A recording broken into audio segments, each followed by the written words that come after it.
Hello, Glitter Witches, and welcome back to the channel. Today we are doing a tag video.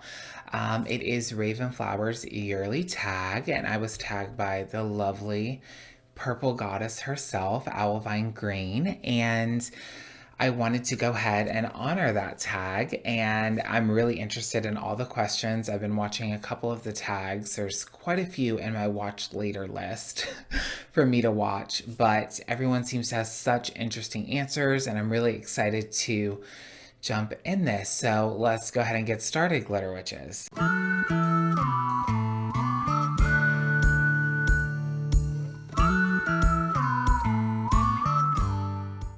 So I have my list here. I took a picture and of all the questions. So we're going to go ahead and get started. So the first question is, New Year's resolutions, do you believe in them? So I believe in being goal oriented, and I think New Year's resolutions can be good. The problem is there's a stigma attached with New Year's resolutions, and I also think that we try to apply such big goals to a New Year's resolution, right? Like, I want to lose weight, I want to start a new job, or I want to get married or have a family. I think we need to be goal oriented as far as short term goals. And I think that's why a lot of times New Year's resolutions fail, is because we're kind of trying to jump over a mountain. And if it's not done by like end of January or mid February, kind of just, say fuck it. So I think the idea of resolutions comes with a negative connotation. So maybe I don't really believe in them. It's more so believing in being goal oriented, but focusing more on the short term rather than the long term. I mean, long term goals are good, but I think short term goals, reasonable goals, are more obtainable. So that was question 1 and 2. Number 3, what is your favorite colors? So I have 3 favorite colors initially when I think about colors. My all-time favorite color is pink, really any shade of pink. Next to that would be black, and my third favorite would be green. Number 4, does your favorite color hold magical or emotional meaning for you? Yes. So pink holds a very strong emotional connection for me, and it goes back to my childhood. There's a very specific meaning and memory that I am connected to. And when I believe I was maybe 8 or 9, and I wanted to be the pink Power Ranger for Halloween. I think I've told this story before, and I wasn't allowed to be. My dad was not going to go for it. And I just remember being crushed. That was one of the first times in my life I realized that maybe I was different than the people around me, because it's like, why do you want to be the Pink Ranger? Be the Blue Ranger, be the Red Ranger. My cousin was the White Ranger, and I was like, I want to be the Pink Ranger. Okay, I want to be Kimberly. That's who I resonate with. That's who I want to be. And I want to have, the pink Power Ranger costume with the skirt on it. And I was never allowed to do it. So as I've gotten older, pink has kind of been a powerful color as far as like a rebellion. It's a symbol of my rebellion towards patriarchy, a rebellion towards homophobia. It's like a power color for me. And when I see pink, I associate it with strength. And I mean, my witchy room is pink. It's my all-time favorite color. So for me, it is that not only magical color, but emotional color for me. And when I do any sort of like strength or self-empowerment, pink is always the color I go for. That's what it means to me. And of course, there's implications of self-love and passion and romance, and all that's great. But for me, it's like a power punch color. Let's see. Number 5, do you use substances for divination, meditation, flying oils, herbs, or alcohol? So for divination, I don't. It's never been something that I've ever tried. I'm not opposed to it.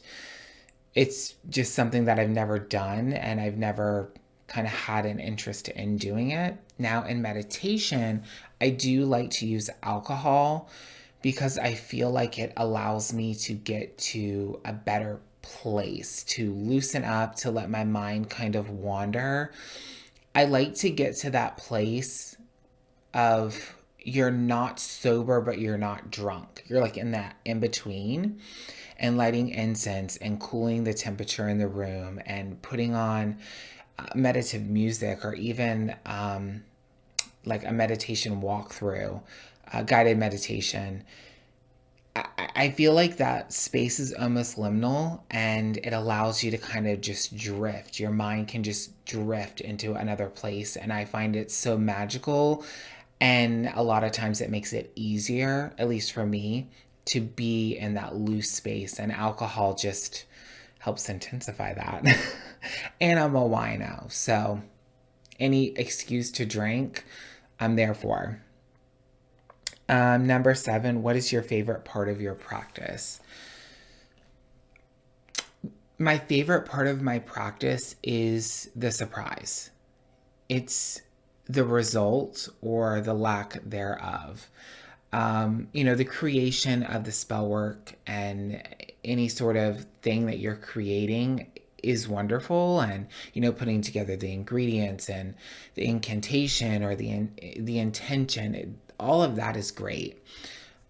But I always am excited to see the outcome, because I'm one of those firm believers where, like, we can put our intentions in things, and we can, use all of our correspondences or whatever. No witch, no matter how powerful you are or how skilled you are, nobody can guarantee an outcome, right? We can't guarantee an outcome for ourselves or for anybody else. So every time I do a spell, I'm always most excited to see how it's going to turn out, because sometimes it does backfire, and sometimes it works better than I thought it was going to work. And that's my favorite part. It's kind of like Russian roulette. I'm going to put this out in the universe, and let's see what happens. So, what is your least favorite part of your practice? Cleaning up. I'm a dirty witch. Brittany can attest to this. I don't like to clean up. I know it's bad for stagnant energy and cleanliness and all of that. I get it. I don't like to clean. I don't. I don't like to change the altar, clean the altar.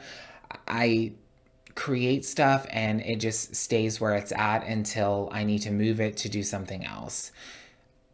I hate cleaning. I just don't like doing it. And then a part of me, in in hating cleaning, I also like seeing the messiness. It somehow makes me feel productive. I don't know why, but it does. Um, how do you feel your practice has grown over time? More acceptance of my beliefs and the integration of Judeo Christian beliefs. And what I mean by that is, a long time I was very nervous to do saint work or incorporate God into my practice. And it's kind of been like an up and down, where I'm super comfortable with it and then I'm not. And as time has gone on, I've kind of just accepted that my version of witchcraft is okay, because it's my version, because it's my practice, because it's how I do it. And if I see results and I feel like what I'm doing works, I can be okay with that, regardless of what anybody else thinks. So it's more confidence and the integration of different traditions and beliefs that work for me, and having confidence in doing so. Let's see. Number 10, is there a show or movie that inspires you? So initially, did I skip over something? No. Okay. Is there a show or movie that inspires you? Yes. First thing that comes to mind is American Horror Story Coven. Love that show. What I love about it is the dirtiness, the darkness, the raw violence within it, and really comparing that to folkloric information and stories. I like that it embraces the ugliness of witches. Great, obviously it's fiction, the show is, but that's what I like about it. I also love the discovery of witches, practical magic, the craft, all that kind of stuff. I'm a huge Buffy the Vampire Slayer fan, and Charmed. So those are some shows and movies that really inspire me. Do you have a familiar? I do have 3 cats and a dog. I don't they're not my familiars. It's a concept that I really truly don't fully get. I will say I've always had this affinity and this attraction to wolves, but it feels more spiritual than on a physical plane, but I've never really explored that. So I'm going to say no, not that I'm aware of. 12, would you recommend any YouTube channels? Yes, I would. So I would recommend The Sunshine State Witch. Brittany, she's amazing. Owlvine Green, love her. Oh, That Witch Tasha. Let's see who else. Ravenflower is amazing. Noah Tempazari, Blue Knight. There are so many amazing people in the community. The diversity in the community right now is so beautiful. I also love the Wicked Witch of LA. There's so many. Tay Kennedy, all of them. They're amazing. 13, name something you must do daily for your mental, emotional well-being or for your practice. Something that I do daily is remind myself that I'm worthy, that I'm powerful. There are mornings, every morning, I come into the witchy room, even if I don't light a candle or I don't say a prayer, just coming to the altar, it's like that reminder of who I am, of what I can be, of my potential energy, and that helps me get through the day, honestly. Let's see, 14. What is something that started as an obstacle, but you can now see as a blessing? An obstacle that is now a blessing. Public perception, sharing my craft, coming to YouTube again and, sharing my thoughts. I've got myself into hot water a couple times and I started to see this as like an obstacle. But when you allow your guard to come down and you can open up, you can see other people's viewpoints. And it doesn't mean that you invalidate yourself, but it opens your mind up to new ideas, right? It opens up your practice to new ideas, which allows you to either deepen your beliefs and what you already believe, or allows you to elevate yourself into something else. So I think YouTube at first was an obstacle, but now is very much a blessing. Let's see. Number 15, which would you prefer, YouTube, Instagram, Facebook, or TikTok? So my top two are YouTube and Instagram. Love them both dearly. Before I came back to YouTube, I was mainly just posting on Instagram. I felt like I found a community there that was a little more welcoming at times than YouTube, but now my number one is definitely YouTube. TikTok, I like TikTok, but not for witchcraft, not spirituality. There is so much toxicity on TikTok within like the witch talk community that I just don't see myself flourishing in a positive way. So I just literally do not get involved with TikTok on the witchcraft side at all. Zero.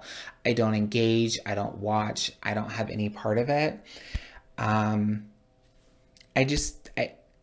I'm sure there's a lot of good information, right? I just don't want to get involved in that community. It's just not for me. 16. What do you feel is missing from our witchy community? Entertainment. I have kind of felt this way recently, and actually for a while, people having the freedom to just embrace their talents within the community. I may sound stupid for saying this, but I think too many people are aiming to be leaders within the community. They want to have like that high priestess, high priest, teacher, educator status, and we don't all have to be educators. We're not all educators. Even if you've been a practitioner for 35 years, that doesn't mean you're going to be great at educating people, right? We all have different talents. And I think that's kind of been one of the things that people are trying to pinpoint what I'm doing here. And, I'm just a Southern witch bitch whore. And my talent and what I bring to the community is, yeah, my experiences, but it more so is my candor and my humor. Look, comedy is my talent. And I think it's okay for us to have different segments within the community where it's okay to bring an entertainment aspect where we're here to have fun and bring laughter. So I think that's kind of what's missing is an understanding that we can all bring different things. We don't all have to kind of strive for this gold star of being, a teacher or a leader in that way within the community.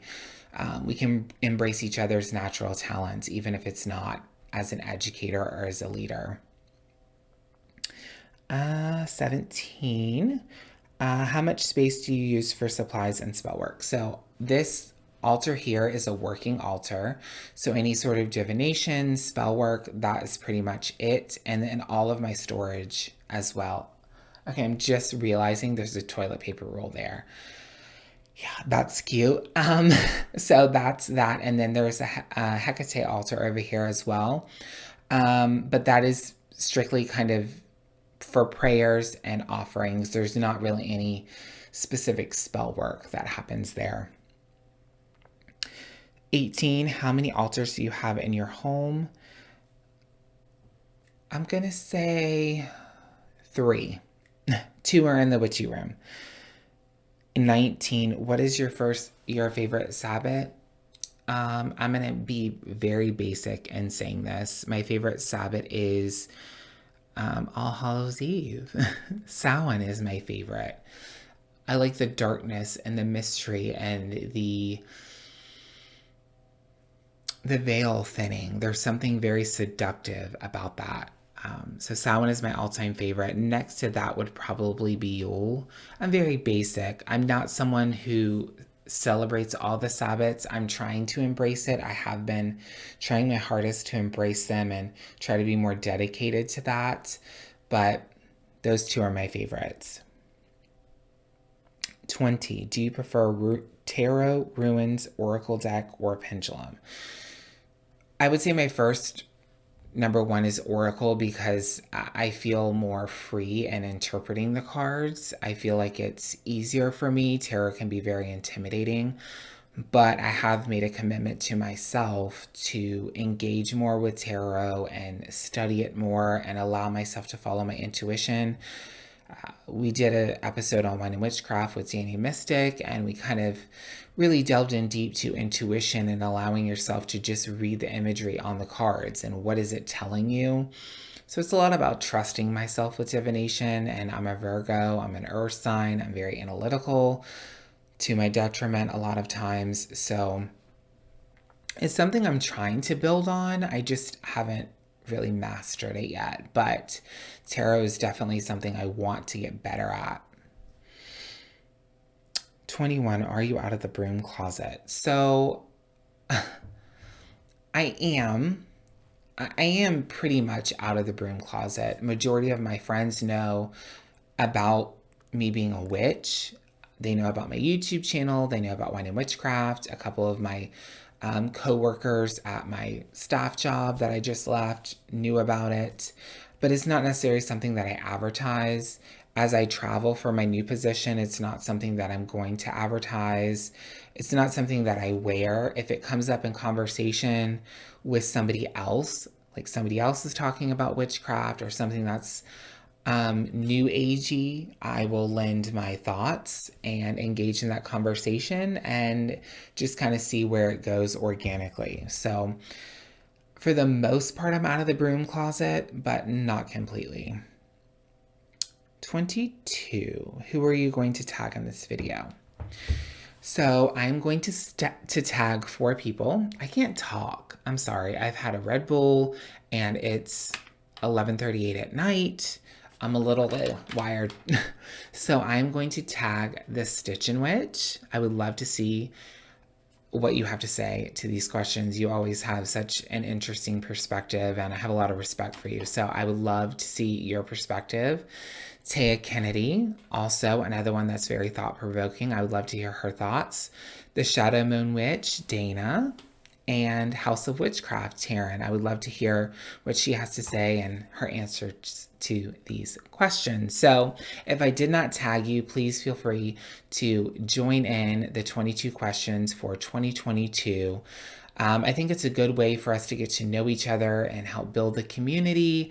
It's such a beautiful thing. I know Ravenflower has done this for a few years. This is the first time I've seen it, first time I'm taking part of it.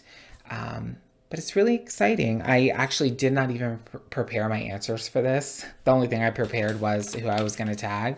So I kind of had to think about what I wanted to say. No preparation here, but thank you guys so much for watching today's video. Please make a tag yourself. I would love to see your video. So until next time, Glitter Witches, bye.